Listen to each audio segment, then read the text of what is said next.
Migraine headache ಅನ್ನ ಆಯುರ್ವೇದದಲ್ಲಿ ಅರ್ಧವಭೇದಕ ಅಂತ ಕರೀತೇವೆ. ಮೈಗ್ರೇನ್ ಹೆಡೇಕ್ ಅಲ್ಲಿ ಸ್ಪೆಸಿಫಿಕ್ ಆದ ಸಿಂಟಮ್ಸ್ ಇರ್ತದೆ. ತಲೆಯ ಅರ್ಧ ಭಾಗ, ಕಣ್ಣು, ಕಿವಿ, ಹಣೆ ಭಾಗದಲ್ಲಿ ವಿಪರೀತ ನೋವು ಕಾಣಿಸಿಕೊಳ್ಳುತ್ತದೆ.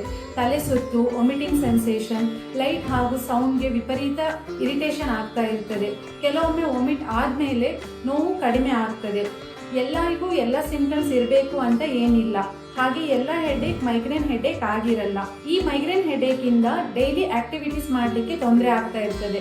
ಇದರಿಂದ ಸ್ಟ್ರೆಸ್ ಕೂಡ ಜಾಸ್ತಿ ಆಗ್ತಾ ಇರ್ತದೆ. ಹಾಗಾದ್ರೆ ಇದಕ್ಕೆ ಪರ್ಮನೆಂಟ್ ಸೊಲ್ಯೂಷನ್ ಇಲ್ವಾ? ಆಯುರ್ವೇದದಲ್ಲಿ ಇದಕ್ಕೆ ಪರ್ಮನೆಂಟ್ ಸೊಲ್ಯೂಷನ್ ಇದೆ.